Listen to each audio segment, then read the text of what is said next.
Congressman, here's the thing. When government bureaucracy fails, the responsibility ends up falling on members of Congress, right? When people can't, when there's something happening with the IRS, if there's something happening with my health care, so something happening with Social Security, they're calling your office. They're saying, why can't I get the medicine I need? 100%. My son or daughter is stuck abroad on a school trip. How is this level of incompetence in important government agencies going to affect members of Congress? Well, that's the thing. I think that we're going to have tons of constituent services cases rolling in pretty soon, because you're absolutely right. I mean, everything from, a lost Social Security check to your veterans benefits not coming in on time.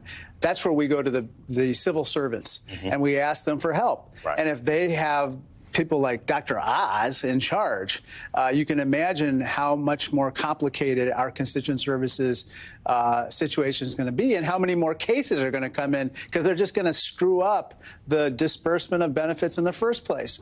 I guess on the other hand, I could also see how maybe, we lucked out the first time when Trump was in because some of his draconian policies that he announced weren't implemented properly because of the incompetence of the bureaucracy.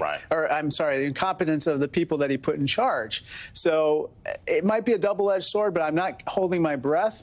Right now, we need competent people to deliver services. We're not going to get that. We're going to get people who are, accused of sexual assault, or they're TV personalities, or both.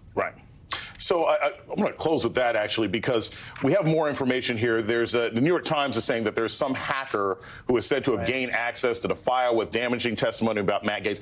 I don't know what the file can tell us that most reporting hasn't already made abundantly clear. There's a lot of smoke here. I suspect something's on fire. Just as a member of Congress and seeing how Gaetz has operated, do you think that he is likely to get confirmed? Because, again, it's not going to be about the scandals. It could just be about the fact that he's not a particularly popular person. Do you think he has a chance of still becoming Attorney General? He has a chance, but, I mean, even my Republican colleagues are saying they don't think he's going to get confirmed. I keep my expectations super low at this point because I'm still looking for a lot of Republicans with backbone in the Senate, and I haven't seen a lot of that. It's kind of an endangered trait. But on the other hand, I think that with regard to Matt Gaetz, he has enough people who are kind of his sworn adversaries that there's a possibility that he may not get confirmed. Tim, I bring the same question to you. I think the idea that I don't think Trump is sophisticated enough to pick a sacrificial lamb. He's not, he's not going to pick a Harriet Mier because I know you won't like this one, so I can get the second person in.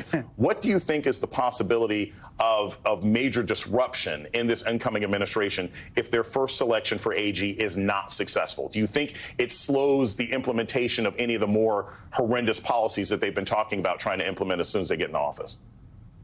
Yeah, potentially. Look, here's the thing. They are going to have very narrow majorities in both houses, and these guys are already infighting.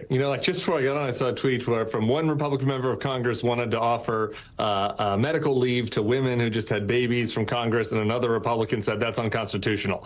J.D. Vance, the VP-elect, sent a tweet calling one of Steve Bannon's producers an imbecile today, and then deleted it, right? These guys are going to infight, okay? This is, it's a rowdy bunch, and so I think that potentially Gaetz could be the thing that kicks that off. But like the congressman, I don't have a ton of hope that we're going to see a bunch of backbone from Republicans in the Senate. But I do think that that their efforts could be stymied by infighting. Congressman Raja Krishnamurthy and Tim Miller, thank you so much for starting us off today on the show.